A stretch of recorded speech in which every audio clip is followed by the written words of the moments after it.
Welcome back to the 411 Podcasting Network. I'm your host, Larry Csonka, and this is episode 52 of the 411 on Wrestling Podcast. You can follow us on iTunes, Stitcher, Spotify, Google Play, YouTube, and of course the 411mania.com website. Please make sure to subscribe to the show, share us around on social media, and if you have time, leave us a 5-star review on iTunes. Joining me today, as usual, is my co-host, the good brother, Jeremy Lambert. Jeremy, how are you? I'm doing well, Larry. It is Wednesday instead of Tuesday. The wrestling world is going to be upside down again in 2 weeks, and it's a fun time, though. It is, dude. It's a lot of good stuff going on. We have a ton of stuff to talk about. Obviously, the NXT 2-hour debut tonight. Brock is back. New Japan stuff. We have a lot to talk about, Jeremy. So it'll be a good time as always. I'm rather excited. Yeah, it's a very fun time. I've been cracking up on Twitter because on Raw, and then I know tonight on NXT. I don't know if it was on SmackDown, but there were AEW commercials that popped up. People are like, oh, I can't believe it, an AEW commercial, blah, blah, blah. It's like, what do you mean? It's like, if you're going to fucking promote nationally, of course you would promote on the fucking, wrestling show on Raw that gets, over 2 million viewers every week. Hello? It's like, why is this, a surprising thing to anybody? It's smart business, honestly. Wrestling fans are watching wrestling, and Cody can say all he wants about getting the lapsed fan or people like that, and there can be reports that there's not much crossover with the buying the pay-per-views and stuff, but let's be honest, wrestling fans are watching wrestling, and so if they see the AEW commercial, then they will be like, oh, there is this new product that maybe I've seen, maybe I haven't, let me potentially check this out. So it's smart move by AEW, and I would not be shocked if WWE does the same thing on AEW's debut. Oh yeah, I wouldn't be surprised at all. It's business. Hello, it's just what happens. There's nothing weird about it. It's I don't know. People get kind of crazy over the simplest things sometimes. So I don't know. People get crazy over a lot of things on Twitter. I see these arguments with different fan bases and stands and stuff. It's just enjoy shit. Why is there so much negativity surrounding so many people? Just, people can like different stuff. You can just enjoy stuff. There's something out there for everybody, and you don't have to take everything so serious.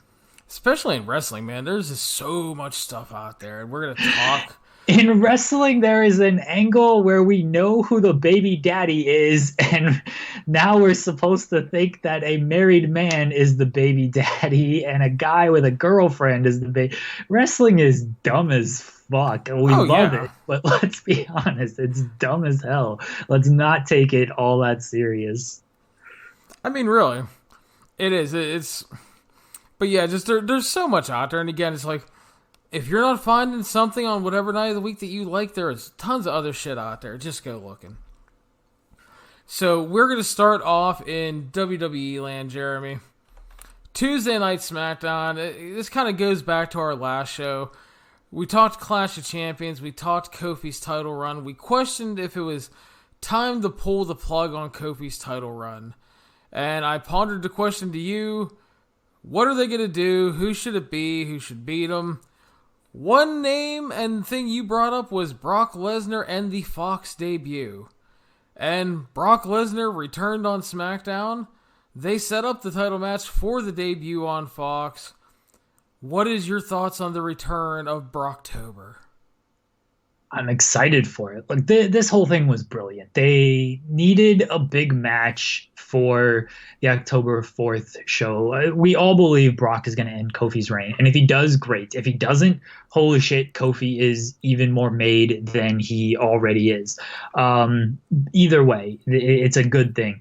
They've got 2 weeks to promote it. Now on Sunday football and Saturday football, Fox, when the graphic comes up, it's not just, hey, SmackDown's coming to Fox. It's, hey, first episode, former UFC heavyweight champion, former NFL tryout, former NFL player. I mean, he played in preseason games. Former NFL player Brock Lesnar is challenging Kofi Kingston for the WWE Championship. And you're pulling from different fan bases here because fans watching that, they're going to see Brock, who they might recognize from Crossover. They're going to see an African-American who is the WWE champion, and they're going to be like, oh, this could be something to watch. I feel like most people who watch these sports games know about WWE, but it doesn't hurt to just market these things. And they've done a really good job with the marketing, with SmackDown going to Fox, and Fox is pushing it really hard. Now they have an actual match to push, and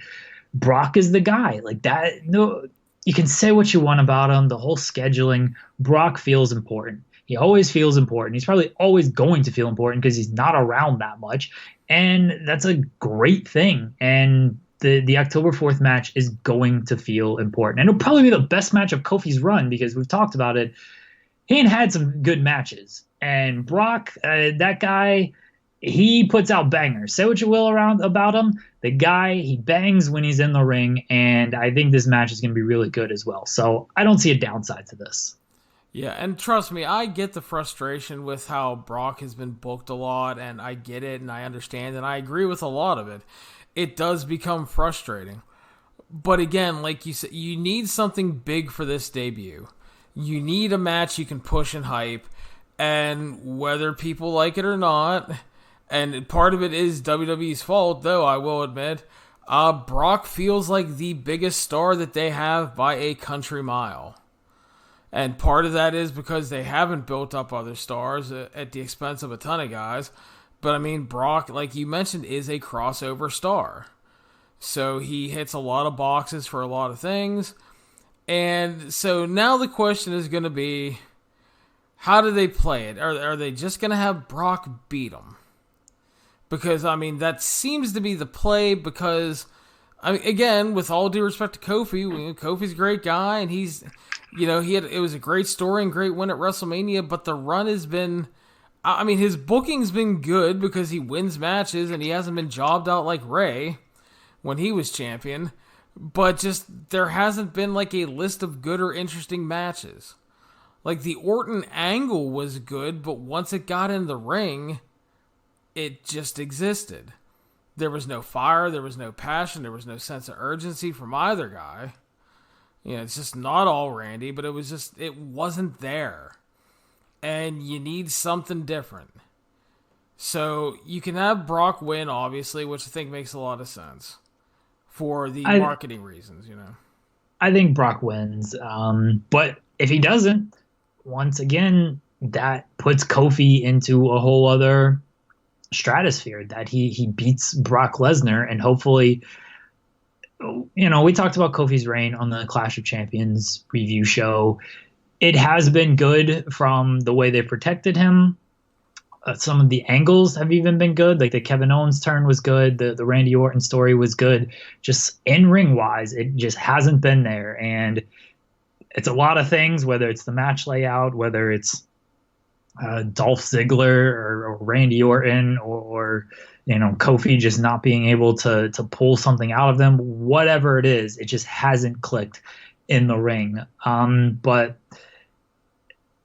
he's had his run. It's been a good run. It lasted longer than anybody thought. I think most people suspected it was going to end at SummerSlam, if not before that. And, it's going to October. It had to end at some time. Kofi wasn't going to hold the title forever. And Brock, there's no shame in losing to Brock Lesnar. Fuck. It's Brock Lesnar. This would be the right call. I think so as well, but I mean, so you have option number 1, Brock beats him. Option number 2, Kofi somehow overcomes the odds and gets the biggest win of his career. Say what you will about the WrestleMania title win itself, but beating Brock would just be something, excuse me, nobody expected. No, not at all. But I think Brock wins. So, and then there is option number 3, Jeremy, because keep in mind, just 2 days later is Hell in a Cell. They could run the match, run a disputed finish or a non-finish, and rematch at Hell in a Cell. I don't know if you want to do that on the first Fox show. Oh, I think it would be a horrible idea. But I mean, yeah. that wouldn't be the best idea to me. So I don't. It's certainly an option, but they'd be playing with some fire if they tried that one. I think that I think if they're smart, because Kofi fans love Kofi and stuff. I think if they're smart, they kind of rewind and do the Brock and Cena SummerSlam match, where Brock just fucking destroys. Kofi gets a hope spot, destroys.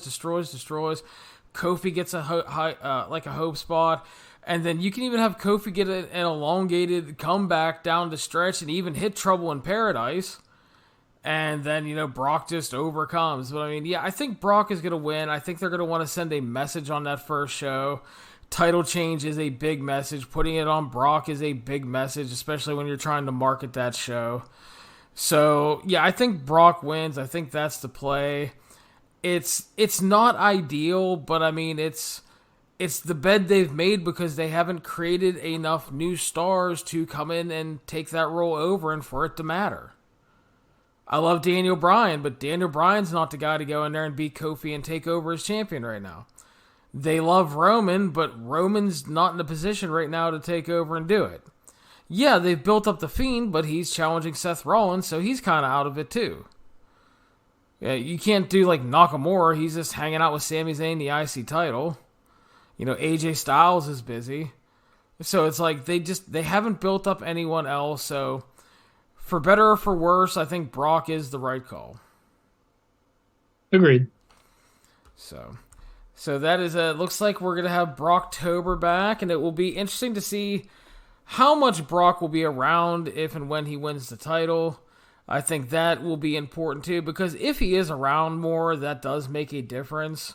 This is Brock's first TV match in something like 15 years, I think they said. Yeah, I think his last match was 2004, 2003 against Hardcore Holly. Well, there you go. So that is the big Brock Lesnar deal. I thought the angle came off really well on SmackDown, and again, it felt like a big deal, which is probably the most important thing. Definitely. It was a surprise, and Brock feels like a big deal. Whether you like him or not, he is a big deal. So moving on, speaking of big deals, Jeremy, NXT made its 2-hour debut, finished up about 28 minutes ago from when we're recording now. It was 2 hours. It was a very NXT show. Before we go and kind of run through it, Jeremy, broad stroke thoughts. What did you think of the show? Very good show. Very entertaining for the 2 hours. That it was short of 2 hours. They got off the network at 9 minutes before, so I don't know whose fault is that. They barely got off of USA Network. That went right up to 9 o'clock, and even I guess seconds over. And then they got off the WWE Network 9 minutes prior. But the lasting impression, overall quick impressions, is that it was good. It was easy to sit through. They crammed a lot in, and I don't know if that's always the best idea. There were some definite cons. Mainly the pacing felt a little bit off, but as a first show, Triple H has the experience of doing this.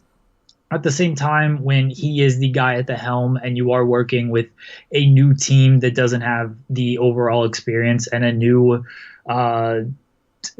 team of wrestlers, new team of production, all of that don't have the same kind of experience, there's going to be those production hiccups. So those are to be expected. I assume they'll get those ironed out in the near future. But overall, I can't help but be impressed with the show. A lot of good wrestling. Hey, if you want some wrestling, then the show had a lot of good wrestling on it. Yeah, I really enjoyed it overall. I thought it was easy to watch. It flew by. Which is really great I love a wrestling show that feels like, oh, it's over, really? I mean, it went very fast, in terms of that. Never felt like it got slow or dragged along. You know those nights where you're watching Raw and you're like, Jesus Christ, it's only 9:30. It's like I never felt anything like that. I thought they accomplished a lot, and as you mentioned, a lot of good wrestling on the show. So we start off, Uncle Paul opened the show, and there was already people complaining about that. Oh, of course, Hunter had to open the fucking show. It's like, oh, Jesus Christ. It's his fucking baby. Let the guy open his show. He's a proud dad. I figured people would complain about that, but it's a 30-second intro package, and then he throws it to the crowd, and like we're gonna show you who. I don't know. They're just complaining because it's Triple H. Yet they love the guy because he's giving you NXT. Fuck off. Papa Paul's the best. Yeah, exactly. It was fine. It's just like I said. Yeah, he was the proud dad. He's putting his kids on, primetime cable, dude. He's fucking happy. Good for him.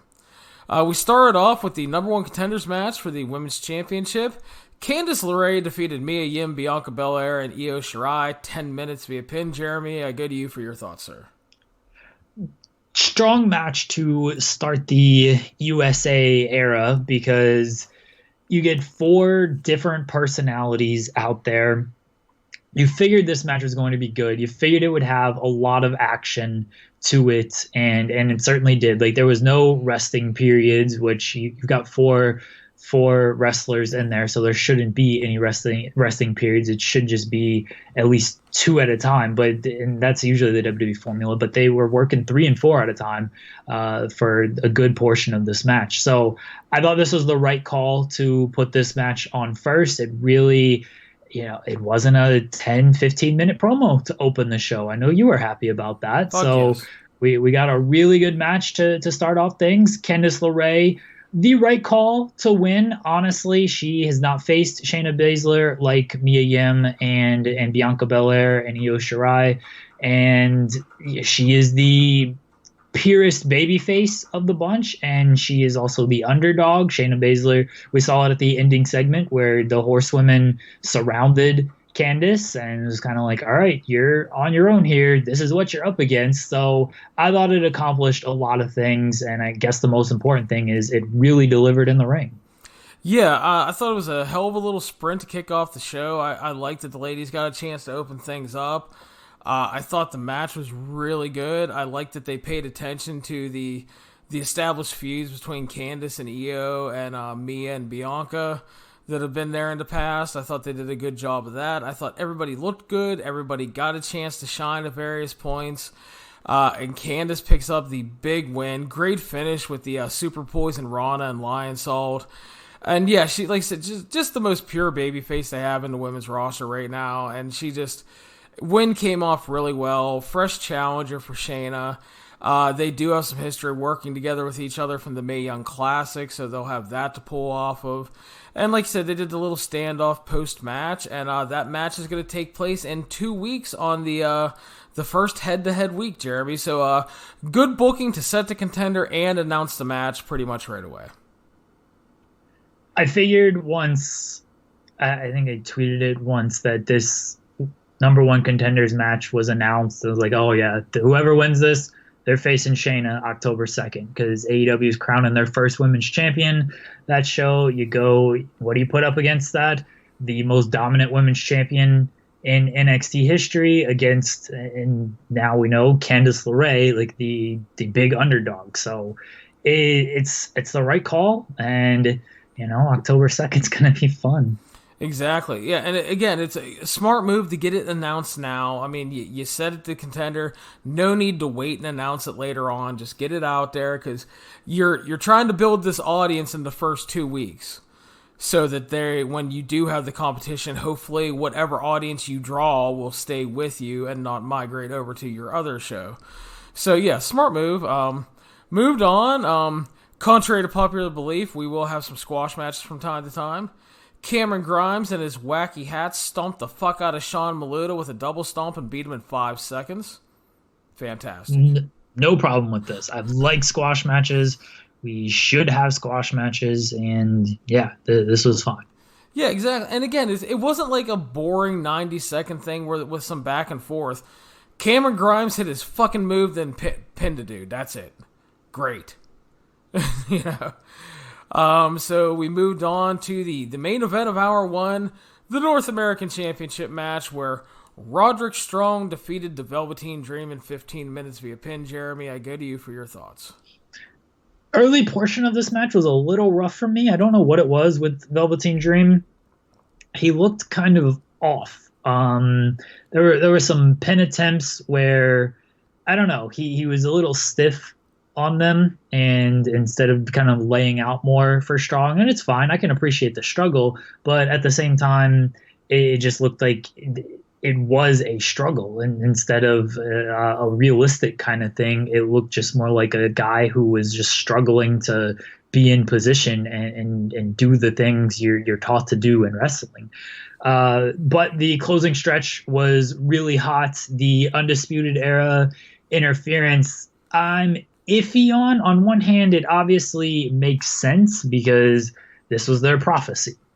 They wanted Strong to get the title. It protects Velveteen Dream. They needed 3 guys around ringside to beat him, so I can get that.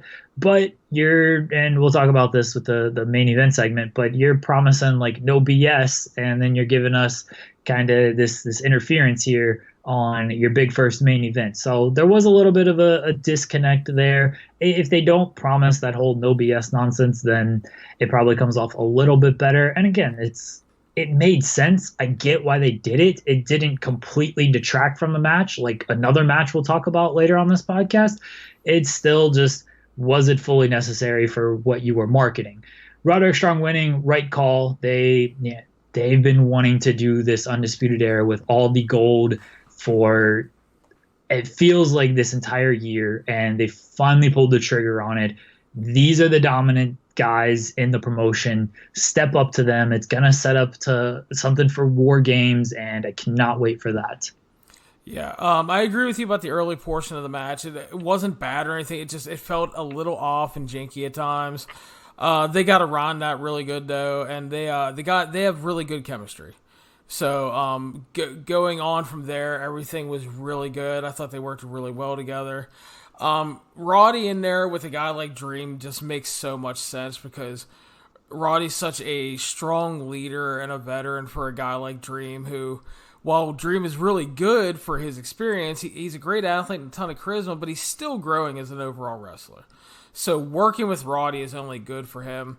I could have done without the overbooked stuff at the end. Like you said, it kind of went against the whole no BS thing. And for me, it took away a little bit. Not like a lot, didn't ruin it or anything. I still thought this was a really, really good match, close to great. And again, yeah, title change is the right call, not only because it completes the prophecy they've been building to, but also on the first show, it gives you a title change. So it's like, oh, hey, important shit's going to happen on this show. And that's a good thing. Yeah, for sure. My dog is getting angry at something. If he starts barking, then he's a big Velveteen Dream fan. Not happy with Roderick Strong. Not happy with the finish here. No, not happy with this finish at all. Apparently, but for sure disputed. It does. What was that? I said apparently your dog does dispute this finish. Yeah, it was the right call to do the title change for not only story purposes, but you're right. It gives the show a bigger feel. Like, hey, watch this show. You might get some title changes, and that's going to be kind of their October 4th Fox thing as well. Is first show out of the gate, get a big title change. It helps establish that major things can happen. We, as longtime wrestling fans, know that'll settle down in the weeks and months ahead. But for first-time viewers, they'll be like, all right, shit, this is important stuff to watch. Yeah, so I thought overall the first hour came off really well because you had 2 really, really good matches, 2 important matches. You set up that title match. Cameron Grimes got a quick squash, so he came off really well. They did push the top of the hour, as you said. They almost had a ECW barely legal moment. Paul was, Daddy Paul was backstage. Get off the air, god damn it! He's probably going fucking nuts. Last thing you want to do is fuck up that debut. But yeah, they went right up against the top of the hour. So, but yeah, I thought it was a really strong first hour on USA Network. Really enjoyable. And again, important things happened. Again, number 1 contender, title match set, and then you had the title change. So I think on the USA portion, that went about as well as you could have hoped for. From what I've seen as far as complaints go, is they tried to pack too much with the video packages, and I get that. They ran packages for Lee and Dijakovic. They'll face next week, and then Damian Priest, I assume he'll get kind of a role. Like there's a lot of talent on this NXT roster, and this essentially was a 1 hour show on USA Network. Obviously, the overall package was 2 hours, but if you're just watching the USA portion, it was 1 hour. You can't pack everything into that. I think what they, like Johnny Gargano was never mentioned, or he was mentioned in relation to Candice LeRae, but relative, as far as being pushed, he was never really mentioned on this show. Adam Cole, yeah, he was there with the Undisputed Era and stuff, and he got a small video package, but as the face of the company, you would think he would have gotten a little bit more. There was just a lot of guys that you can't get to them all, and they also have to honor like ongoing storylines, like the women's title number one contender match, and like the Undisputed Era kind of story. So you can't just like push reset on everything and start over. So I get where people are coming from, like, oh, they should have featured this, they should have featured that, they should have done this, but they wanted to feature good wrestling and they wanted to feature like big moments, and I think they did that as well as they could have, because we got two really good matches. We got a squash kind of established. They did pack new people in there: Dijakovic, Keith Lee, Damian Priest. You got Shayna Baszler on television as well. She's the women's champion. So you got all of your champions on the show in some capacity. I thought that for the time they had, which was only 1 hour on USA, they did as well as they could have to get everything that they wanted to get on there. Yeah, and again, as we talked about too, it's going to be a growing process. Yes, NXT has done 1 hour TV for a long time.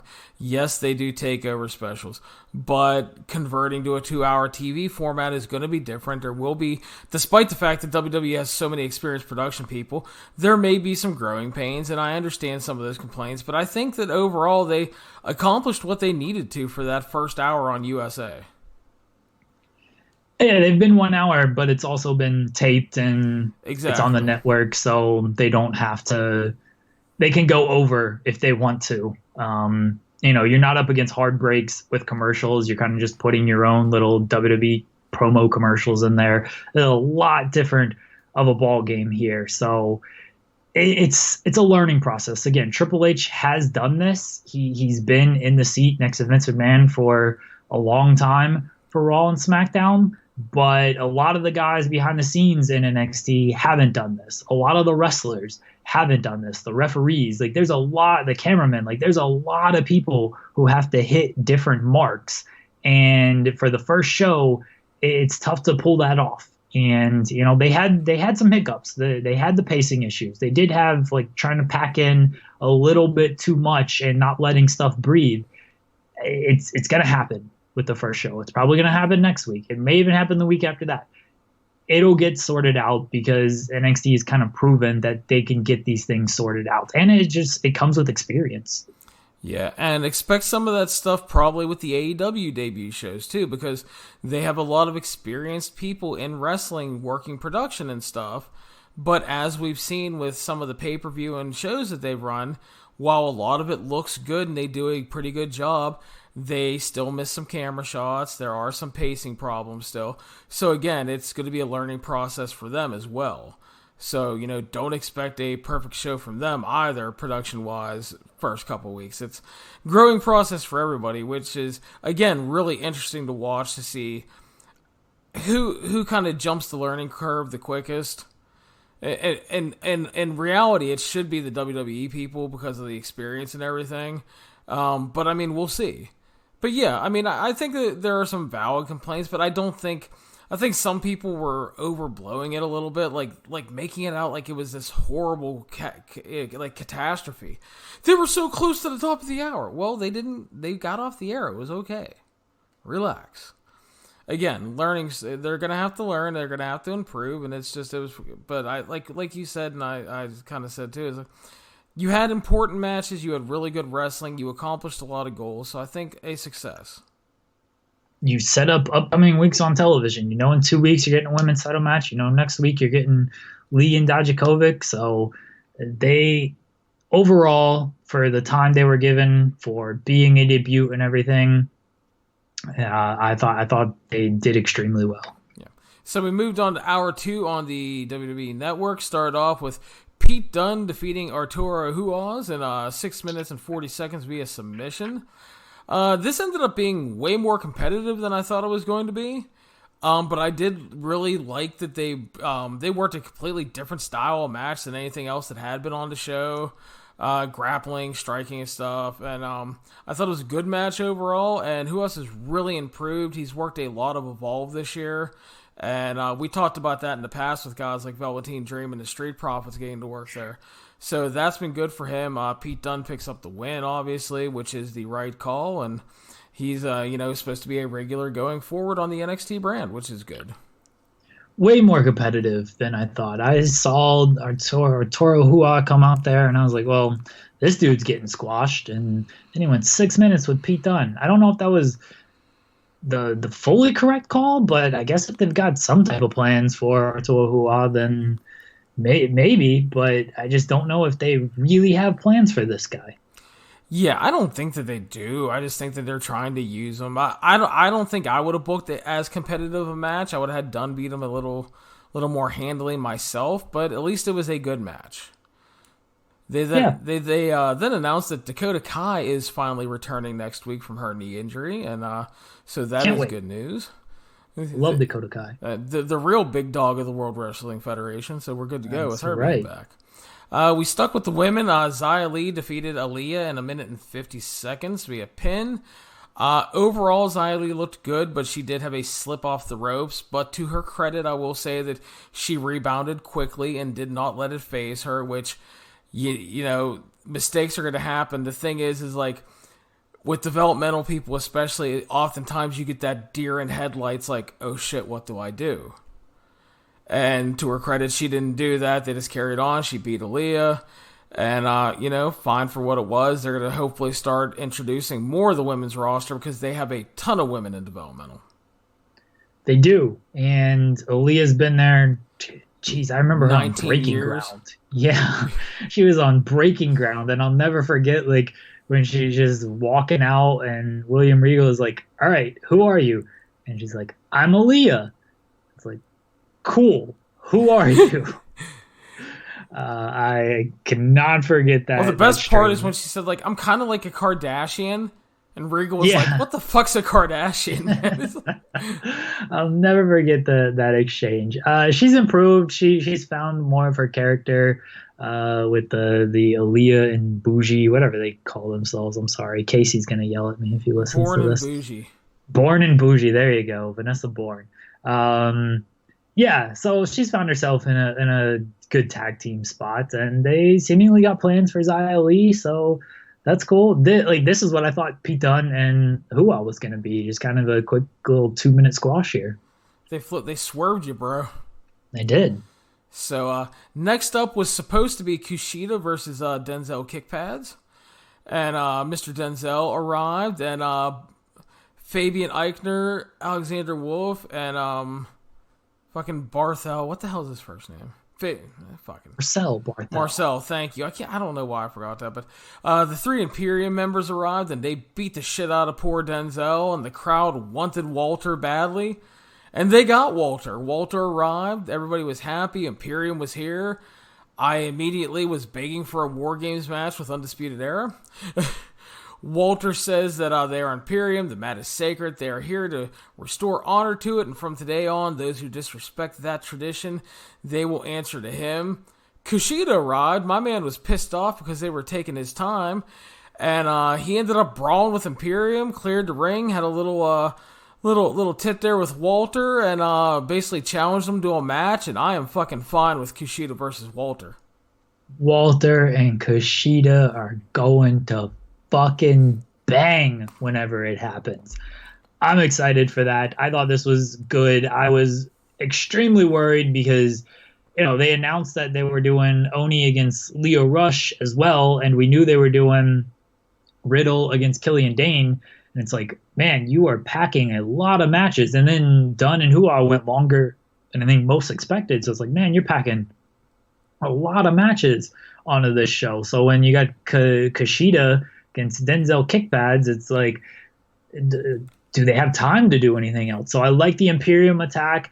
I like that it was only the three of them at first, and the crowd was hot for Walter, and then his music hits, he comes out, he fucking destroys the guy some more, he cuts a promo. It's like, all right, they didn't just give it to you right away. The crowd just being able to build up, and it didn't, you weren't sure if it was going to happen, and they delivered on it. I thought that was great, and I liked that Kushida even came out and was like, hey, I'm supposed to have a match here. What the fuck are you guys doing? And I don't care if it's 1-on-4, coming after you guys. I thought that was great as well. I love this segment, and I love it even more that it's going to set up Walter and Kushida at some point. Hell yes, dude. That is going to be some great stuff. And we'll talk about it a little more after the next match too, but I really liked, because Triple H has talked about integrating the quote-unquote network properties into NXT as it goes to 2 hours. So right here we had the NXT UK brand brought in, which that'll be fun occasionally to use some of those guys. It gives them some more exposure. Hopefully helps to profile the NXT UK brand on the network a little bit as well. Plus, again, I like the idea of the guys being able to move around. Like, I like when 205 Live guys and NXT people have gone to NXT UK and then moved around, and some of the NXT guys go to 205 Live. Because essentially what you do when you have stuff like that is WWE has basically created like their own little mini territory system. And like when you're working on 205 Live, you're working in front of the more mainstream crowd. When you go to the UK, you're working in front of a totally different crowd as well. Which is, like, guys in the territory will tell you the great part about when they would work like 2 or 3 different territories in a month is you're going to different crowds that expect different things. So you have to adjust your style, you have to play to the audience differently. Then you're also working with new people. So that's good for everybody that is in this bubble that they're in. It's good. It'll get some guys more work. It'll mix things up. And I think that's a positive. Yeah, NXT UK guys coming over. Obviously, Walter is the biggest guy there outside of, I guess, Dunn and Bate. Even then, that's debatable. We've seen Rhea Ripley the past couple of weeks. There's talk that Toni Storm would show up. So integrating the NXT UK and the 205 Live, which we'll get to, is a smart play. You've got 2 hours now. You've got more time to feature those people. And if you've got that extra time, there's so much talent on this roster.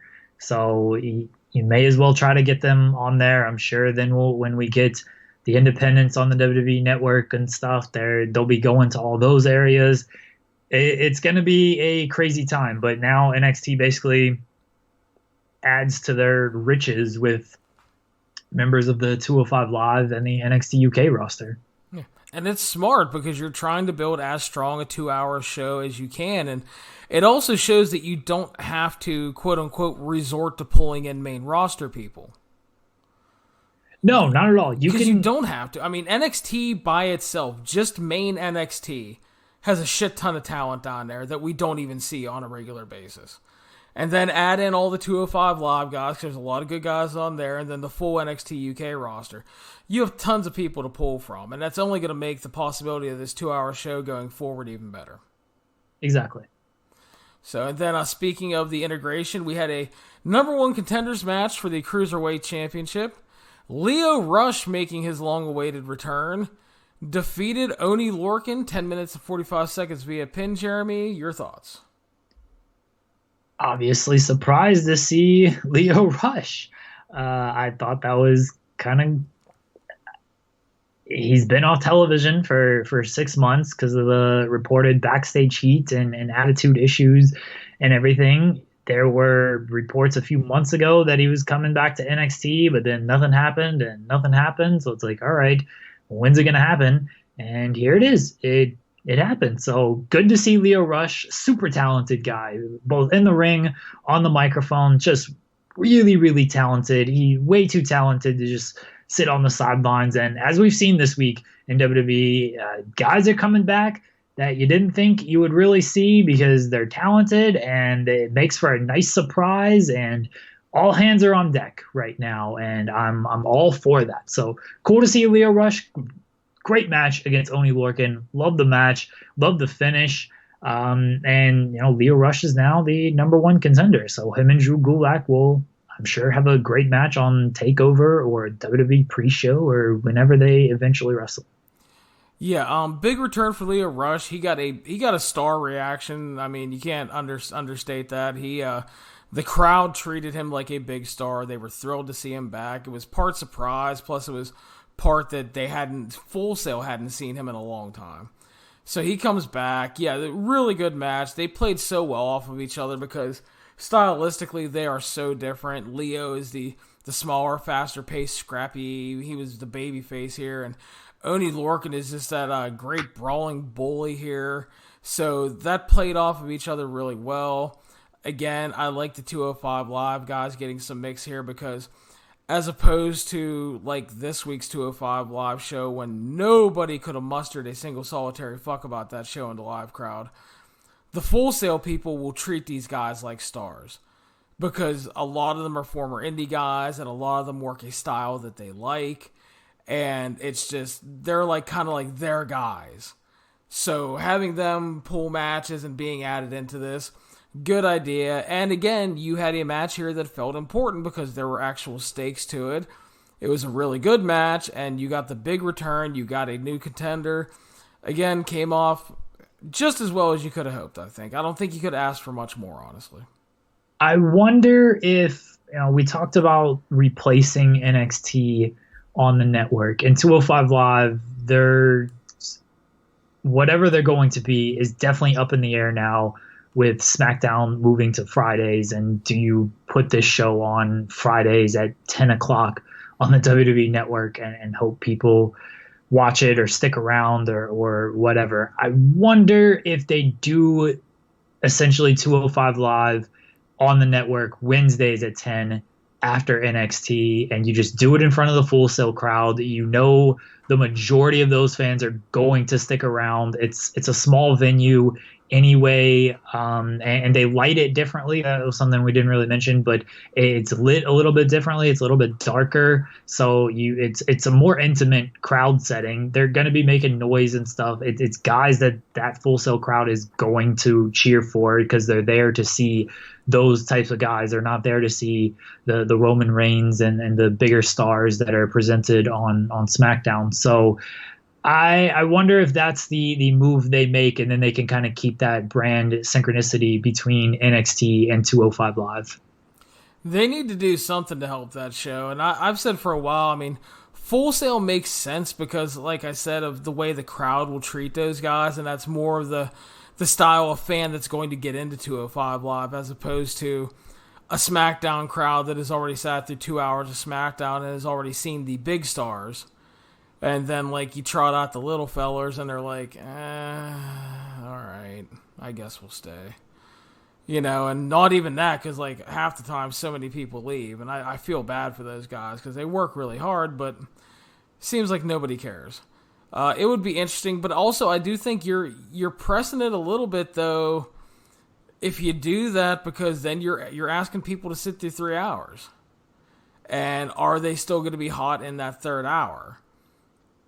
That would be that's certainly the issue, is you're asking them to sit through 3 hours. But I know it's not every single week. Like when they would tape those shows would last 3 to 3.5 hours. And again, that was monthly, not weekly. It's a different ask.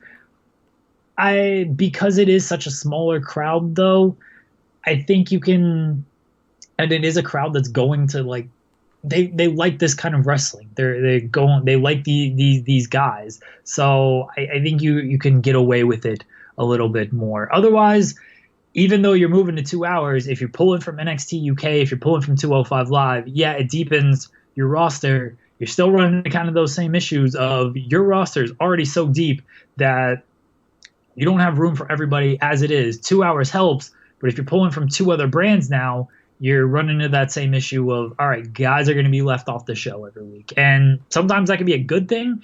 Sometimes it just means we just don't have a spot for you, and that sucks because you're really talented. Yeah, it's a hard position for them to be in. Hopefully they do figure out something, because I like 205 Live almost every week. I mean, this week was like a rare, not good show. But I would hate for that to end for a lot of those guys because it's just, I generally enjoy it. But we'll see what happens. The main event of the show was the street fight, a This Feud Must Continue match, Matt Riddle versus Killian Dane. They just brawled right away, kicked the shit out of each other, used kendo sticks, they fought into the crowd, into the back, and then they fought outside by the tractor-trailer trucks, and Walter was hanging out at a little patio set, apparently having a coffee after his run-in with Kushida, and he ended up getting involved, and Imperium brawled, and the fucking Street Profits and Forgotten Sons brawled, and just like anybody who was backstage at NXT decided they were going to beat the shit out of each other. So everybody fought. Riddle and Dane fought back into the ring. Security tried to break them up. Matt Riddle just started fucking suplexing security guys. Everybody spilled into the arena. Killian Dane hit a giant suicide dive onto a pile of bodies, and that closed out the show. It was a no contest. Just a complete, like a wild scene, like a big Attitude Era closing show brawl. Everybody trying to kill each other. It was a pretty hot ending, although, again, even though this wasn't on the USA portion, you can't go with that no BS moniker and then do a street fight, which technically has no rules, and then just do a no contest. That feels very WCW. That was my issue with it as well, is if you're going to promise that stuff, don't have a sports entertainment finish in a street fight. And the fact that it went off the air at 9 minutes early, I thought they were just going to be like, well, fuck it, it's a brawl, it's a street fight, who cares, let's continue, let them keep fighting, let's have a winner in this match. But no, they went off the air 9 minutes early, so it's like, all right, then I guess that's what they're doing. It was hot, at least there was that. No one, that is an advantage to running Full Sail, at least for now, is that crowd was going to cheer for just about anything. And so even though this may have not looked the best on television, it came off better by the fact that the crowd didn't care and was like, yeah, this is fucking awesome. That helped it. You try this 3 months from now, don't know if it gets quite the same reaction, but for this first show, it worked out for him. Regal announced afterwards, but it hasn't been officially confirmed yet, that Dane and Riddle are going to face off again next week, and then the winner faces Adam Cole. We'll see if that is the case. I would assume it will be, but I'm over. No offense to Killian Dane, I'm kind of over this feud, even though it doesn't feel like it's lasted too long and it's been fun. I'm ready to see Matt Riddle just beat him and move on. Yeah, and the thing for me, it's like I think Riddle has like big star potential on cable TV. Dude has a ton of charisma. He's great in the ring, and I just think that you do need to kind of move on.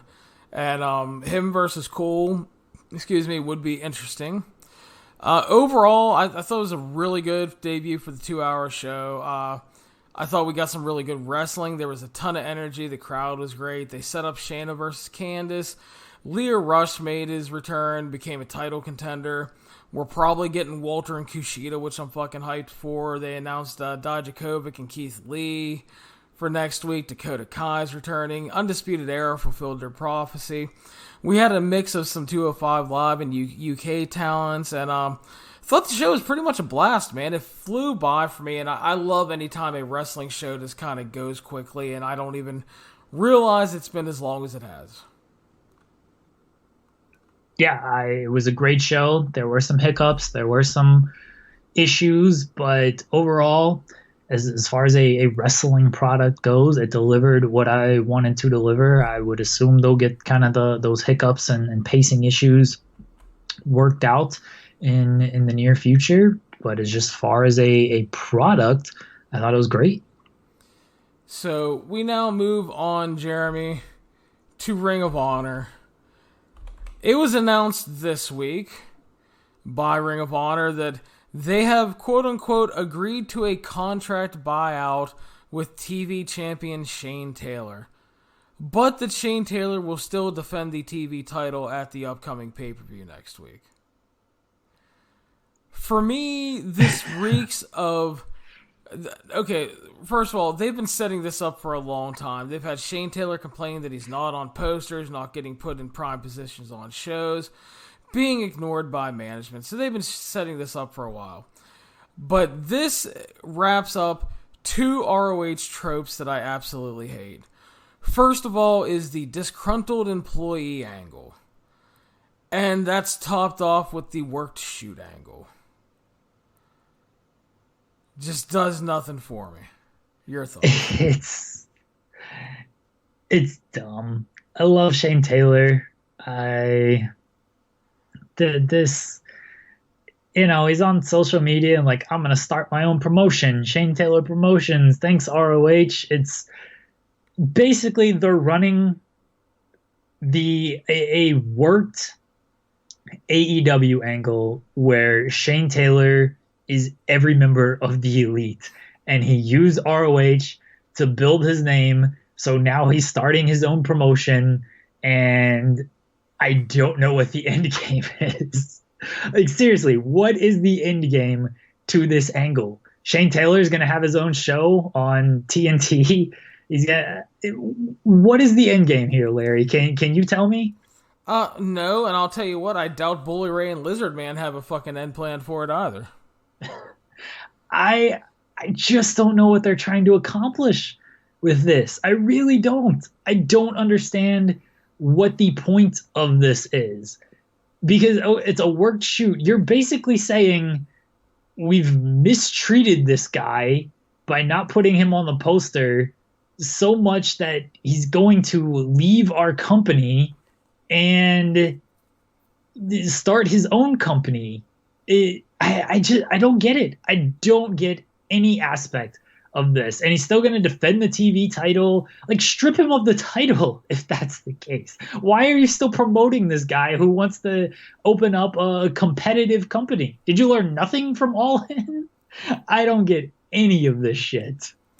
It makes no sense. It's like a desperation thing to try to get some attention. They're hoping people are going to buy into, oh, Shane Taylor's really leaving. He's serious. He's shooting on the company, brother. And it's like, it's no good. Here's a fucking idea. You have this big motherfucker who's a badass, beats the shit out of people and knocks them out, and came out of nowhere and started having really good matches. And has been a really good TV champion, and he can talk a little bit. Why not just promote him as a dominant TV champion that, I don't know, beats the shit out of people and talks a lot of shit and defends his title all the time and is a badass? I mean, seems pretty simple to me. That sounds too deep. ROH loves these worked shoot angles that, I mean, we saw it at G1 Supercard where they did the Enzo and Cass thing and then had no actual follow-up to it. Now they're doing this. Maybe they have an end game, but I just don't get it. I can't even give them the benefit of the doubt because it's ROH and it's like you haven't earned any of that benefit of the doubt at this point. So I don't see anybody talking about this, honestly. This is kind we've ran the story on it and that's about it. I don't know what it did for views and stuff, but I don't even think we ran like the follow-up stuff with Shane Taylor announcing his own promotion. I've seen no one talk about this shit. Everybody basically immediately said, oh yeah, it's an angle. There's nothing to this. And it's like, all right, well, guess that settles that. They've gotten nothing off of this. Shane Taylor, again, love him. Probably not the guy to do it with. Do this with Skrull. I think you get attention because there's plenty of tie-ins to that. Do this with Shane Taylor. This dude, no offense, not a big enough star to even think about like I can open my own promotion type of deal. Well, that's the thing too. Is like the only reason it works a very tiny bit, tiny bit, is because they had set up a backstory to it. But the fact is, nobody believes it. And the other thing, like you said, Marty's a bigger star, and everybody knows his contract is coming up. you could do something with Marty that would come off more believable, or at least, if not believable, get more attention because of Marty's star power. And yeah, I like Shane a lot too. I think he's really good. I want good things to happen for him. But this angle doesn't feel like that. I have no faith in them. When it comes to ROH, it's like this split thing for me. If you ask me if I have any faith in the booking of stuff, it's always a no. They have done nothing to earn my faith in regards to that. If it's a wrestling match, I have faith more in the wrestling side of things because a lot of the wrestling is good still. But the fact is like the product as a whole, as we talked about, is cold. And there's just such a disconnect because of nobody's into the stories. Nobody's into Taven as champion except for Mark Radulich, who we love, even though he likes Matt Taven. But nobody's into that, and there's just a disconnect with the storytelling. People are like, and there's even a disconnect to a point with the wrestling, because I don't know how many times I do an ROH review and people were like, man, remember the weekends where you would always hear like 2 or 3 days later about ROH knocking out a match of the year candidate, and now it's like, well, they had some good stuff. And so there's even a disconnect for a lot of people in regards to the wrestling that don't even give them the benefit of the doubt anymore. We've said it a million times. ROH used to have essentially the good wrestling or the great wrestling market cornered. They had the best wrestling in the world when they had Punk, Bryan, Joe, kind of Styles, like that era of guys. You do low-key, like you could not miss an ROH show, or you had to get the DVD. That era is long gone. And I mean, they even had it past those guys, but I think that was kind of almost peak ROH. Well, that was like the golden era, yeah. Right. But they even had that kind of market cornered past those guys. Those days are long gone.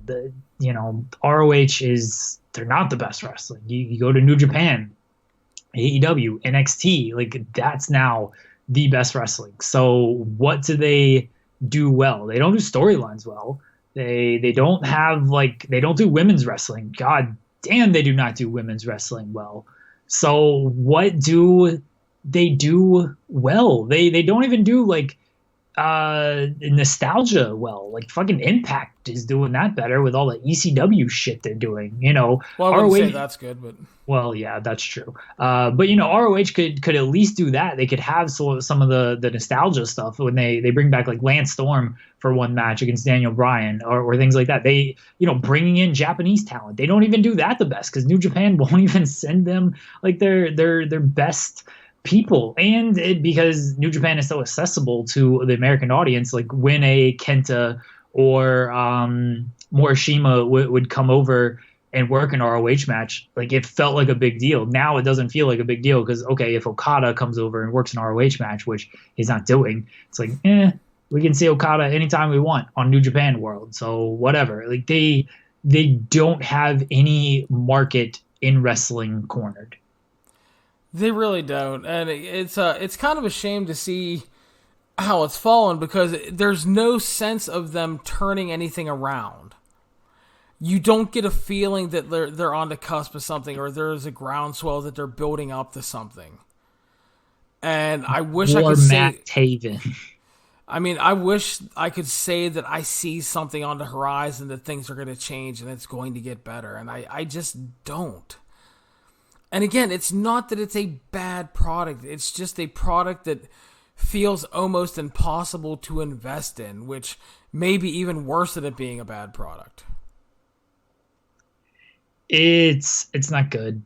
And you're going to make me preview the show next week. Damn right, because, I mean, nobody may watch it, but it's a good card on paper. Awesome. By the way, speaking of great wrestling, have you managed to catch any of the Super J Cup matches?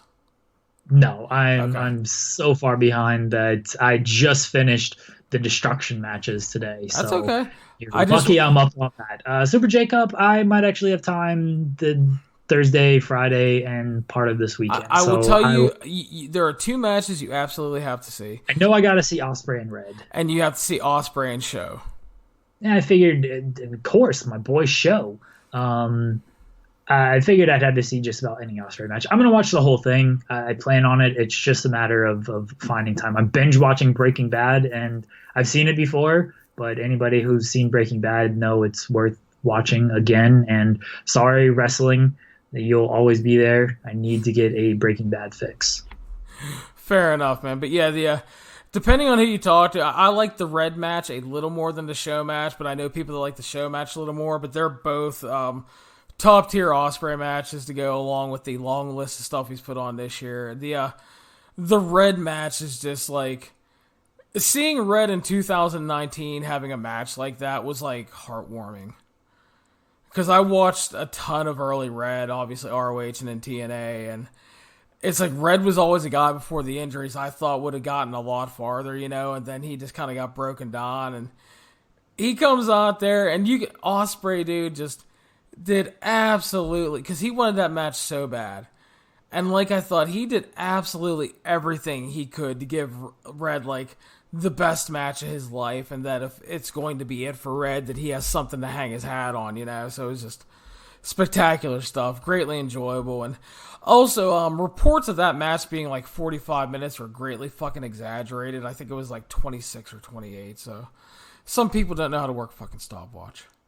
Weren't there like a 30-minute time limit on those Super J-Cup matches anyway? I don't know. It's just I remember someone telling me that was there. It was like 40 minutes, man. I'm like, oh. And then I watched it and it was over. I'm like, okay, you and I have drastically different definitions of 40 minutes, but all right. So, but what are you going to do?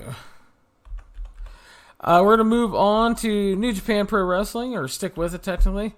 New Japan Pro Wrestling Destruction in Beppu took place on the 15th, Jeremy. Started off with, did you end up watching the whole card? I did. Okay. We can run through these multi-man tag matches that all blended together, though.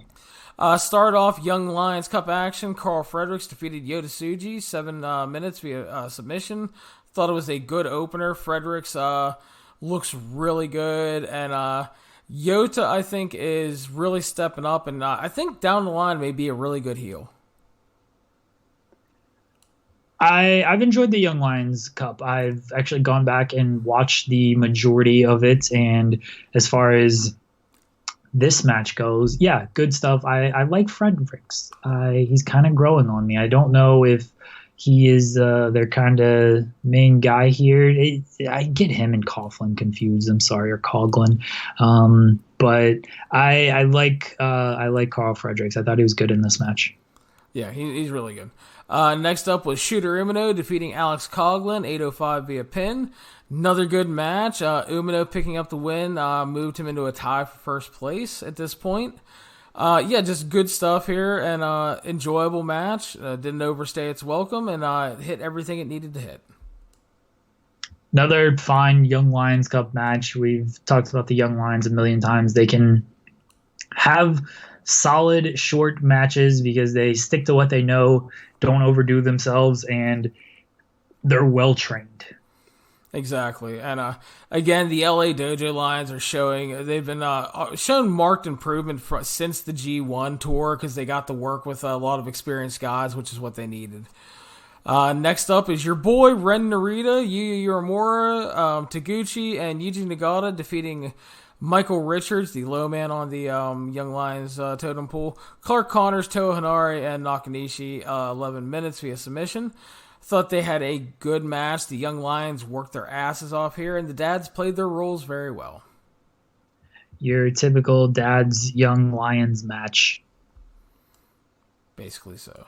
Next up, Sho Yo and Jushin Liger defeated Minoru Suzuki, Kanemaru, and Doki at 10 minutes and 20 seconds via pin. Pretty good little match, but the Liger-Suzuki stuff, as always, was the highlight. Love the Liger-Suzuki interactions. We're getting that match at some point, hopefully soon. I would imagine King of Pro Wrestling, but we will see if they wait it out a little bit longer than that. Roppongi rules. I really love the team of Roppongi and Liger. It's just it's a fun mix of three guys, because I'm big fan of Roppongi. Liger's obviously a legend, so I really like that mix. Suzuki is Suzuki. I don't care about Kanemaru or Doki. Yeah, it's a dad take your kids to work day. Jushin Thunder Dad taking young Sho and Yoda to the workplace to show them how to do things. Yeah, it is a fun little trio. Post match, Suzuki attacked, tried to unmask Liger. Then he kicked the shit out of a bunch of young lions. Liger got on the mic and offered to fight him right now, but Suzuki teased it and then walked off. I want this match badly. Yes, agreed. So, Bullet Club, which was El Phantasmo, Taiji Ishimori, Yujiro Takahashi, Kenta, and Bad Luck Fale, defeated Robbie Eagles, Will Ospreay, Hanma, Makabe, and Ibushi. Served as a fine setup for the junior tag title match and the Kenta versus Ibushi match. Yeah, Bullet Club winning, maybe a little bit surprising since we know the result of the tag team match that followed the following night, but I guess they wanted to keep Kenta strong. I guess Bullet Club is an actual team, so you may as well give them the win. It was, again, a multi-man tag team match. Next up, Sanada, Bushi, and Shingo defeated Okada, Hiroki Goto, and Rocky Romero 10 minutes 45 seconds via submission as Sanada picks up the win with Skull End. As usual, a good LIJ versus Chaos match, which continued to build to Shingo versus Goto as well as Okada versus Sanada. Yeah, it was fun. Next up, you had Naito and Evil defeating Jay White and Chase Owens. It was the basic match they've been running all tour. Naito and a member of LIJ defeating Jay White and one of the Bullet Club B members. It was good. White versus the Naito build continues. It was exactly what it's been all tour long. It was fine. I feel like I'm just saying these matches are fine. It's multi-man tags where their whole goal is to set up the already announced singles matches, and most of these guys are just taking it easy, and I can't say I blame them. Next up, IWGP Tag Team Champions, the Guerrillas of Destiny, defeated Yoshihashi and Big Tom Ishii 14:45 via pin after Kenta distracted Yoshihashi and Tonga cradled him with the tights for the win. Your thoughts? I thought this match was boring as shit early. I did not care for Guerrillas of Destiny. I had hopes for them after the Briscoes feud, and they had the good matches with the Aussie Open, or the good match with Aussie Open. This one didn't do a whole lot for me. Yoshihashi, just don't care for him at all. My favorite part was him and Tonga do the rope crossing spot and stuff, and Tonga goes for the gun stun, and Hashi falls backwards instead of forwards, and it's oh my god, how did y'all screw that up? They made an Ishii match kind of boring, honestly. I felt bad for Ishii in this one. The closing stretch was all right, but didn't care for this match. Just boring. Fair. I thought the finish was very anticlimactic. I actually thought it was good, but obviously not a normal Ishii match, which are traditionally pretty great. So, and the Guerrillas of Destiny remain your champions. And we move on to the main event, Jeremy. Your boy Zack Sabre Jr. defeated Hiroshi Tanahashi to win back the Rev Pro Championship. Well, they're never going to have a bad match. Tanahashi can be in a walker, and Zack Sabre can be in a wheelchair, and they will toss that shit aside and still put on a 4-star match, because that's what these guys do. That's what they did here. It was probably over 4 stars. I don't know what you gave it, but it was probably over 4 stars. They can't have a bad match because their styles just blend so well. Tanahashi with his selling, Zack Sabre with his manipulation and everything. This match was great. I don't want to see them wrestle again for at least 8 months, maybe a year. It's great every time. I just need something new. Yeah, I agree with that. I went 4.5 on it, by the way. And yeah, I love these two. I love their matches. But yeah, they need time apart for a while. Zach has now evened up the series at 4 apiece, and it's time to give it a break. They've had great matches all year, and every time out. I thought this one was probably the best they had this year. I thought they worked a really smart match, great layout. I thought the pacing, it just played really well off the previous matches. Tanahashi, basically, he didn't go too high risk, but unfortunately, he tried to play into Zach's game a little too much, and when you come at the King, you better not miss, because Tanahashi done fucked up and got beat and lost his title. Couldn't grapple the submission master and paid the price, and we have our new champion. Really, really enjoyed this match. Thought it was excellent. So, again, no issue with this match as far as just match quality. Just I'm kind of tired of seeing it. And I'm going to say the same thing about Okada and Sonata a month from now, because it's probably going to be another great match, but it's also just a match that we can cool it on for a little bit. As great as these matches are, you get burnout on them. Yeah, no, and I agree. It is. You have to have a little bit of time between and break it up a bit, especially the feud you just mentioned, Zack and Tanahashi, as well as Okada and Sonata. So we move on to Destruction and Kagoshima, and we start off again, Young Lions actions. Yuya Uemura finally gets off the schneid and picks up a win over Clark Connors. Good match. Really enjoyed it. Uemura's been working hard but hadn't been picking up wins, and finally gets on the board. Fine Young Lions match. Maybe even better than fine. I thought this match was pretty solid. Clark Connors, another guy from the LA Dojo, who has been impressive in this tournament. Yeah, he's really good. Maybe when you watch through the Super J stuff, his match with TJP is really good too, by the way. Okay. That's really good. Next up, your boy Ren Narita defeated Michael Richards via pin. Michael Richards continues to be a struggle at times. He is definitely the low man on the Lions totem pole coming out of the Fale Dojo. Just not up to the standards as a lot of the other guys. Even my man Ren Narita could not carry Michael Richards to a great match here. Ren Narita been killing this tournament, though. Yeah, he's been doing really good. He looks really good. Again, that Best of Super Junior run really helped him, man. That was just getting those matches against more experienced guys all the time and getting longer matches, too, just really helped him out. Moving on to our tag team undercard stuff. Nakanishi, Hinare, Carl Fredericks, and Coughlin defeated Nagata, Taguchi, Shooter Umino, and Yota Tsuji. Just under 10 minutes. Pretty good. Dads take their kids to work match. Lions worked really hard. Everybody played their roles well.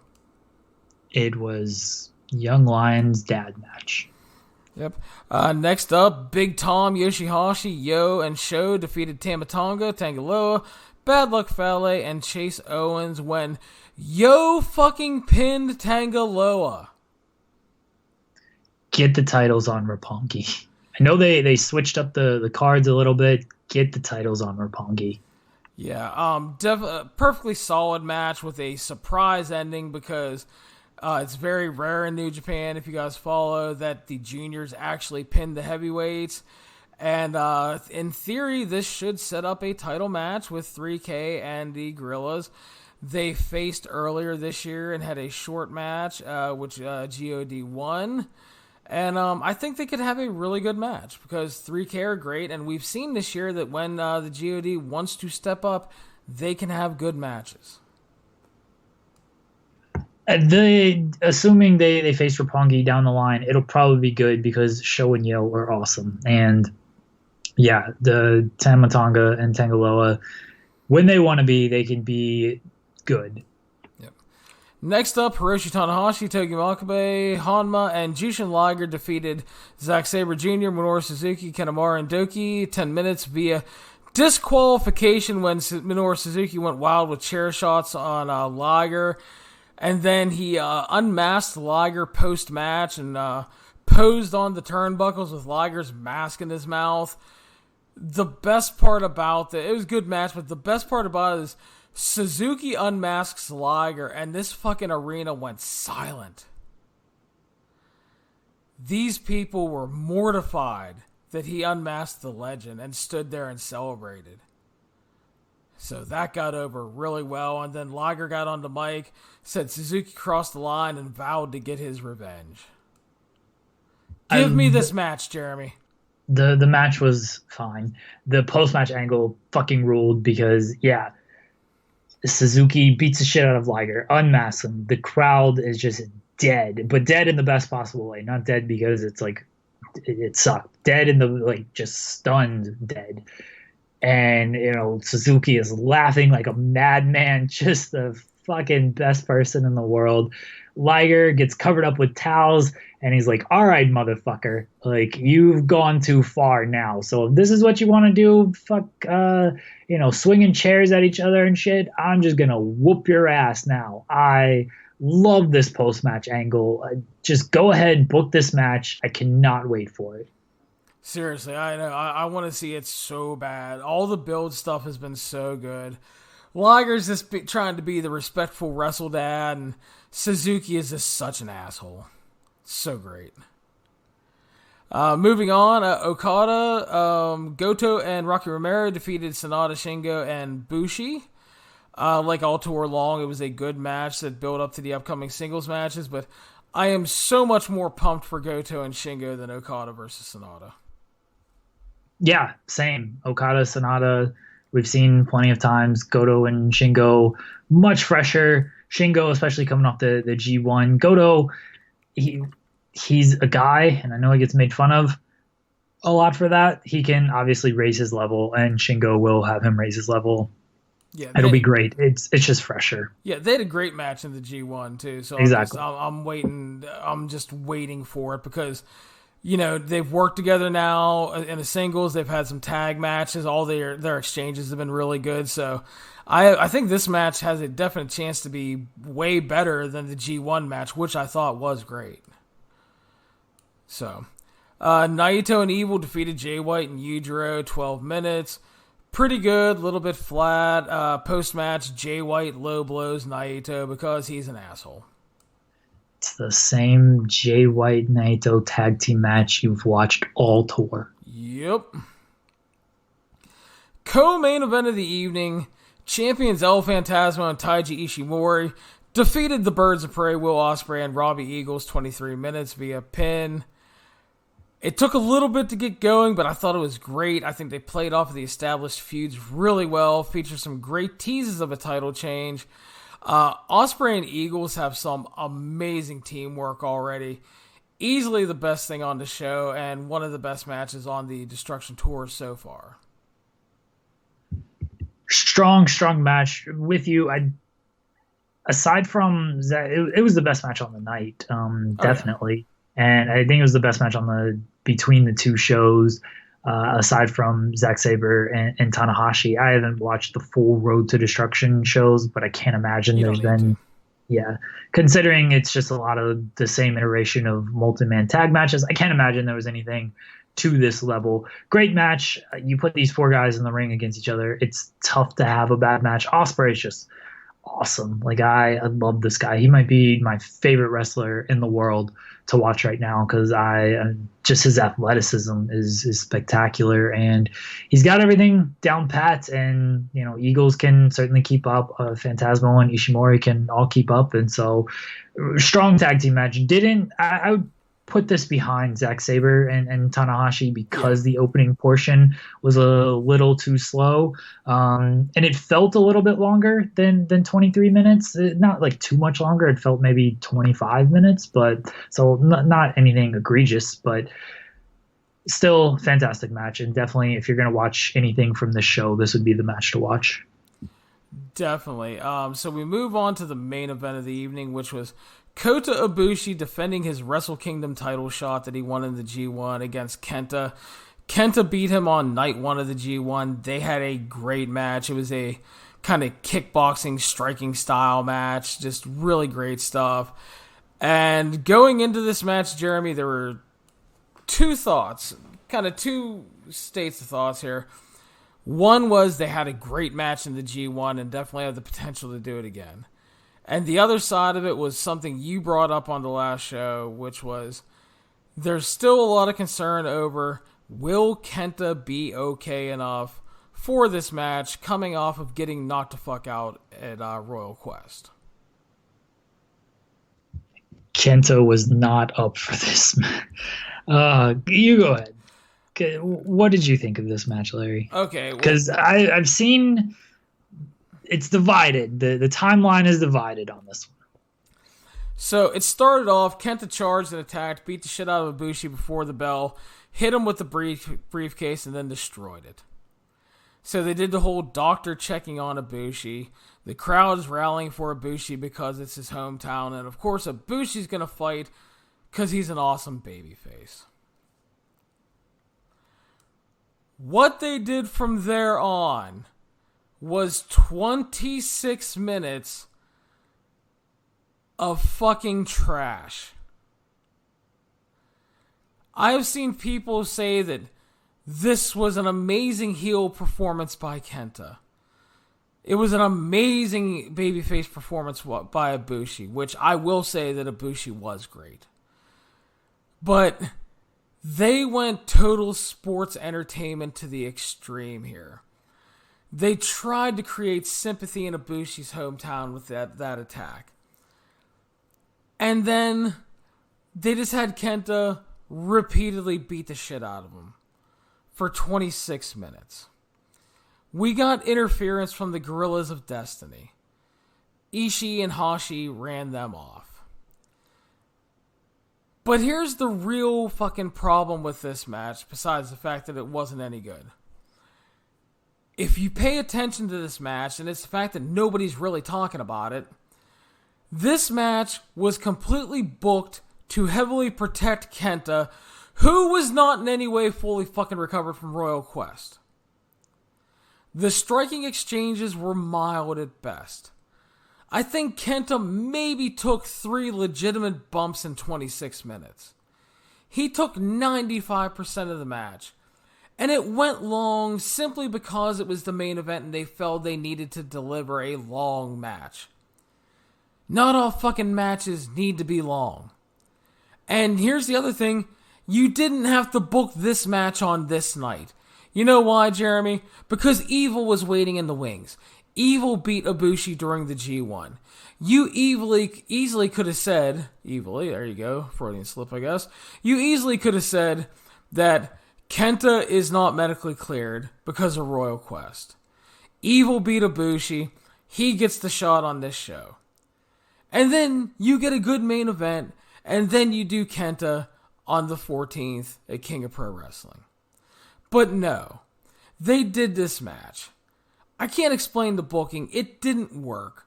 I can't believe anybody thought this was a spectacular masterpiece of storytelling and match of the year candidate. It was nowhere near good. It didn't play to anybody's strengths outside of Ibushi being a good sympathetic babyface, but it would have been hard for him not to be in his hometown. This thing felt like it lasted for a fucking hour. I was begging for it to end 15 minutes in. It was booked to protect Kenta, that's all. Because he wasn't healthy. He's still roughed up. And honestly, if that is the case, because I really do think it is, if he wasn't fucking ready for this match, New Japan needs to fucking reevaluate how they do shit, because that was some bullshit. And not only could he have ended up more hurt, but he could have fucking hurt Ibushi in this thing. Much like we talked about with the Ishii match. They're lucky nobody got seriously hurt. So yes, I thought this was fucking trash. You're completely wrong on every single level, Larry. Let me tell you why this match was great. It was a completely different style than what you expect from New Japan. You know, you expect this hard-hitting, great matchup, kind of like their G1 match, where it's just a striking exchange and just 2 gladiators doing battle. And New Japan is like, no. We got to change this up. We're going to book WWE style. We're going to give you WWE main event, where the heel dominates, the babyface has to fight from underneath, you get the run-ins and all that stuff, and then in the end, the babyface gets the big hometown victory, which I guess doesn't always happen in WWE, but that's my point. They did WWE better than WWE. This was a statement by New Japan, saying, you WWE fans, this is what you like, this is what we're going to give you, and we're going to do it better than them. That's what Gato was doing here. Do not doubt the mastermind Gato. You are so fucking full of shit. This match sucked. I didn't like this match. I'm with you. I was trying to play devil's advocate, or just working a gimmick. It felt forever. It really did. I thought this. I'm not gonna lie to you. I started watching this on Monday night, and it was a little late. It was maybe midnight, 12:30 when the match started. That's not too terrible for me. I usually go to bed around 2. Did you finish around 5 p.m. Wednesday? I fell asleep during this match. I just could not. I'm like, fuck this. I'm going to bed. I finished it Wednesday morning. I did not care for this match. It went way too long. It was a different style. Like there's no doubt about that. The problem is this isn't the style that we're used to in New Japan. And okay, that's fine if it's still good. This wasn't good. I'm with you that it was just done to protect Kenta. I don't think Kenta could work his usual style, and so they had to change it up. They worked this kind of match. They did the run-in where Ishii and Hashi basically did a tag team match with Guerrillas of Destiny for like 2 minutes, and it was all because I don't think Kenta could actually go. And of course he couldn't actually go. The man got knocked out 2 weeks ago. Why would anyone think he could wrestle again 2 weeks later? I don't care if they said he didn't have a concussion. He was clearly knocked the fuck out, like Chris Tucker would say. He was done. He could not wrestle 2 weeks later. It was painfully obvious. And this match never should have been booked. Never should have been booked if they couldn't deliver what many were hoping that they would do. Even if they could, don't take that risk. The man got knocked out 2 weeks ago. What the hell is wrong with y'all? Exactly, and it's just I can't believe that there are people talking. Okay, first of all, let me clarify this. It's okay if you liked the match and thought it was great, okay? Don't get me wrong there. That is your personal opinion. If you enjoyed this and thought it was some masterpiece, fine. But the thing that's bothering me is that all these people that are praising it, like I said, nobody is fucking talking about the implications about Kenta and his health. He was in no way ready to go in this match. I'm sorry, when these strikes are like less dangerous than what my 7-year-old throws, and my man only takes 3 bumps, and they weren't even like hard, they were like get hit and like kind of lay down on your side bumps.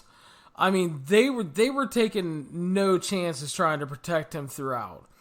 And I guess on top of Ibushi's babyface fire and everything, I guess I will at least give him credit for protecting Kenta and not knocking him the fuck out again. But yeah, it shouldn't have been booked. They should have called an audible and went with the Evil match and then hoped that Ibushi would have been ready to go here at King of Pro Wrestling. There's no reason you couldn't have changed that around. All you had to do was take Evil out of his match, make it a regular tag match. You're not hurting anything by not running the same fucking match for the 18th time on the tour. Would have made more sense. I think it was a horrible call by New Japan. And I'm really shocked that people are not talking about just the whole thing that Kenta really shouldn't have been working at this point. I'm with you. I'm not saying that people are wrong if they like this match. You like what you like. No, it's personal opinion, man. I mean, I understand that some people probably thought it was a great piece of storytelling. I disagree. But it's just you can't discount the whole Kenta got knocked the fuck out and shouldn't have been in the ring here. Exactly. I don't know what New Japan was thinking with this. It's that Japanese mentality. Sure, I don't buy that he was fine. You know, he went from the hospital. He said he was fine. We saw it. We saw the footage. I don't know what kind of doctors they got in New Japan or just in Japan to where they said he was fine. We saw the footage. He was knocked the hell out. He could not get up to the turnbuckle after the match. He slipped, fell, busted his ass. He nearly killed Ishii on multiple occasions. He nearly killed himself on multiple occasions during that match. He was not fine. He should not have been wrestling 2 weeks later.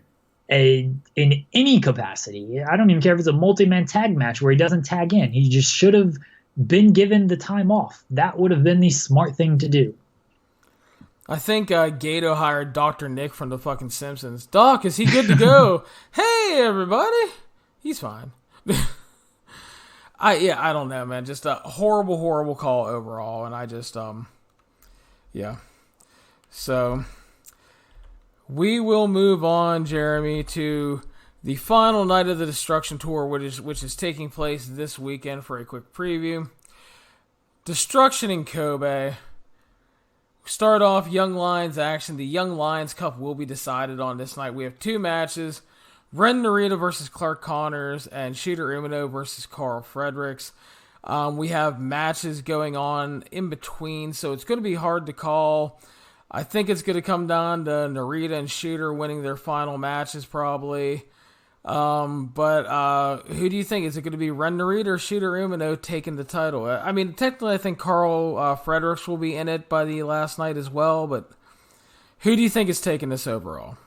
You know who I'm going with. Going with my man Ren Narita. Well, hopefully when he wins the winner's purse, he can afford a good hairdresser. So I'll send him the money for a good hairdresser just to get you to stop knocking my man's hair game. Well, I mean, I'd knock his hair game if he had one, but that's part of the problem. And no, obviously, I think Narita and Umino, I think, are the favorites, and then you have Carl Fredericks, definitely an outside chance. He's gotten some good run. I don't really think... I think you go with Narita or Umino, honestly, just because they are the most senior ones, and I think they are the best and most complete Young Lions overall. And but yeah, I think it's easily one of those two. I'll go Shooter, just because he's kind of my guy, but I think either way, they're in good hands. And I think that we've learned so far throughout the Young Lions Cup that outside of Michael Richards, the future is definitely really bright with the Young Lions, because they've all shown a lot of promise. The LA guys have come along really well. I think, honestly, while Carl Fredericks has maybe a better look and more size, Clark Connors, to me, is the more complete performer. And Coughlin and Fredericks are kind of jockeying for position overall talent-wise. But Fredericks has a better look and will probably get a little more due to that. And Yota and Yuya are doing really well, and Michael Richards is just kind of a guy, and I think that comes from being in the Fale dojo and not getting a lot of time to work with the experienced guys he needs to. And from coming from Seinfeld. Sure. So, every time I post a review, someone may, is it the guy from Seinfeld? I'm like, you guys have been doing this for 2 weeks now, really? It's like... That's why I do it, just to troll you, because I know you read all those comments. Obviously. So we start off in our slew of multi-man tags. Nagata, Tsuji, and Uemura versus Nakanishi, Coughlin, and Michael Richards. The Nagata will win. Team Nagata, they're beating Michael Richards' punk ass. Yeah. Next up, Makabe Hanma and Toa Henare versus Bad Luck Fale, Yujiro Takahashi, and Chase Owens. Chase Owens loses, because that's what Chase Owens does, right? I'm going Bullet Club here, because I think they're a Fale win, because it's New Japan, and you have to keep Fale strong for reasons. No. That's what Gato says, trust me. No, we don't need to keep Fale. Where's my man Lance Archer to kill all these fools? Oh, God, I wish. So... moving on, Tanahashi, Liger, Tiger Mask, and Rocky Romero versus Zack Sabre Jr., Minoru Suzuki, Kanemaru, and Dookie. The Suzuki Gun battling Liger and Tanahashi continues here. I'm going with Suzuki Gun, although we could see another DQ, but as long as I get Suzuki and Liger beating the shit out of each other, I will be happy. And that's all I want. I just want them to try to kill each other. Yeah, hopefully, I hope that they set up the match here or give a date. It doesn't have to be King of Pro Wrestling, because you have another big event coming after that. Just we need to kind of start locking that down. I want the match badly. So we mixed up the tag match coming up next a little bit. Big Tom Yoshihashi, Will Ospreay, and now Sho and Yo facing off with Kenta, Tamatonga, Tangaloa, Taiji Ishimori, and El Phantasmo. Sho and Yo got put in the match after beating Guerrillas of Destiny, and Ibushi and Eagles were moved to another match because of that. A lot of talent in the match, has potential to be good, and we're hopefully building to an Ishii versus Kenta rematch, probably for the Never title, and I think we're building to 3K versus Guerrillas of Destiny, possibly both for King of Wrestling. I like that they mixed up the matches because of the Roppongi defeating Guerrillas of Destiny. I think that was a cool thing that they're able to do. It makes things more fluid, makes things more meaningful. I'm looking forward to this. There's a lot of good talent in this, and then there's Kenta, who still shouldn't be wrestling. Yeah, probably not the best idea. And I think even worse is if they're going to book a rematch with Ishii. God, I hope not. Don't put those two guys in the ring against each other, because really Kenta just shouldn't be in the ring at all in this match. Just stay on the sidelines, chill, do nothing.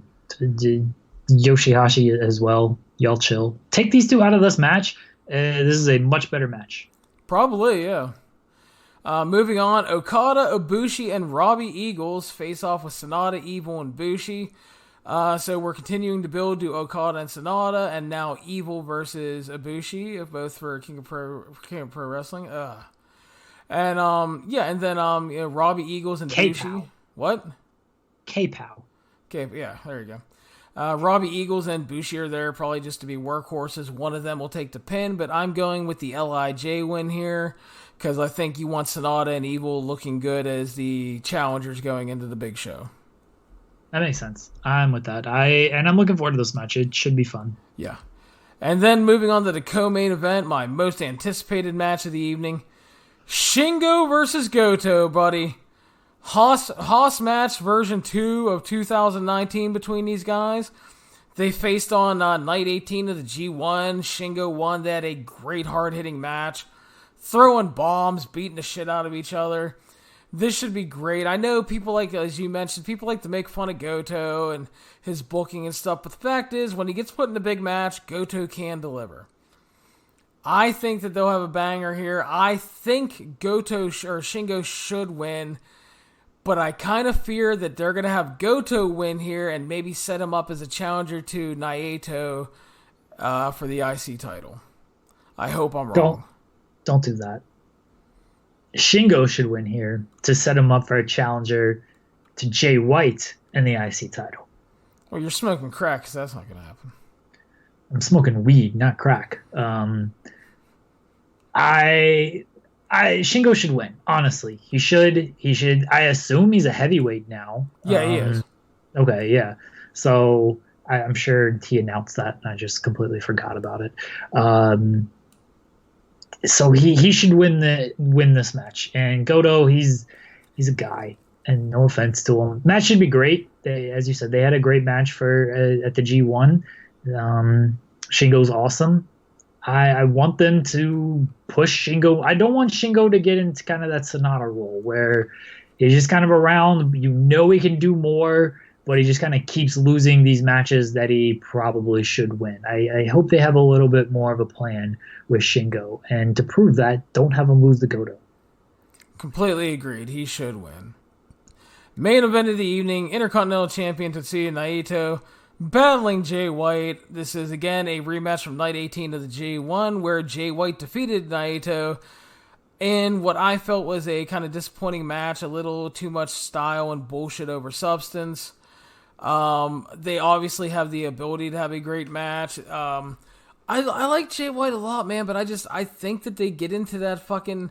Like, we talked about the Randy Orton boxing matches, and Gato gets into this box with Jay White where sometimes he only feels like he can work one kind of match, and that's like the farthest thing from the truth, really, because I've seen a lot of great Jay White stuff that doesn't need that stuff. Naito is obviously really banged up between his neck and knees, but in the big matches, he goes. So I have faith that if they can keep the overbooking down, that they can have a great match. I think it'll be better than the G1 match they had, as long as they can avoid a lot of that. And again, I think the most important thing is to not pigeonhole Jay White into that one style of match. He doesn't always need Gato's distraction. He doesn't need outside interference. He doesn't need a chair. He doesn't need a low blow. You know, sometimes heels win just because they are better. And that makes for a better story in matches. So you don't always have to do the cheap bullshit win. Hopefully they avoid a lot of that. I think Naito retains. Hopefully in a great match. That is my fear as well, is the Jay White kind of Bullet Club interference, too much shenanigans, too much heel stuff. Look, Jay White is a tremendous heel, but doesn't mean he has to do kind of the same gimmick every single time to get that heat. Like, he's good enough to get that heat without all of the ref distractions and the Gato interference and the other Bullet Club interference and stuff like that. He's good enough to do without that. He's proven that time and time again. I think Jay White wins, mainly because I don't know exactly where they're going with Naito. I know they're setting up, at least it seems to be they're setting up, this whole 2-night Tokyo Dome thing where somebody's going to walk out of the second night with the IC and the IWGP heavyweight title. I think Jay White wins here, and I think they do the rematch between White and Naito on night 1, along with Ibushi and Okada, and then you have the 2 winners, which my assumption is Naito and Ibushi on night 2. So that's my prediction on where they're going. Fair enough. I think it would shock a lot of people because I think most people are expecting Naito to win, kind of get his win back here. Not the worst idea, I'll give you that. And again, it would surprise me. So again, that's not always a bad thing. I hope they can avoid a lot of the fucking bullshit Bullet Club heel tropes here.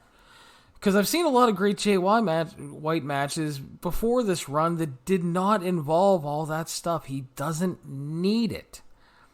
And that's my biggest thing. If it was adding to matches and it wasn't all the time, I would have a different take on it. But it comes off as lazy and repetitive, and I think doesn't really help Jay White, which is why you have a lot of split opinions on Jay White. There are a lot of people that think Jay White is absolutely great, and then there are people that think, well, Jay White's pretty good, but why is his stuff all the same bullshit? And I think they want to believe he can be great, and they're just kind of turned off by that, which I don't begrudge them that at all, because it annoys me a lot of the time as well. So there's a lot of time, like, I'll think he's having like an outstanding match, and then it goes into the same thing. And I think we need to avoid that. We don't need it all the time. And it honestly, it's one of those things that when you do it all the time, it means less when you need it to matter. Yeah, I'm with you. I hope they just have a great match because, you know, we had a great main event the first night of the major Destruction shows. The second night was an overbooked mess, and I hope the third night isn't the same thing. Yeah, at least on the second night we had a great co-main event with the tag match, but yeah, the main event was not good.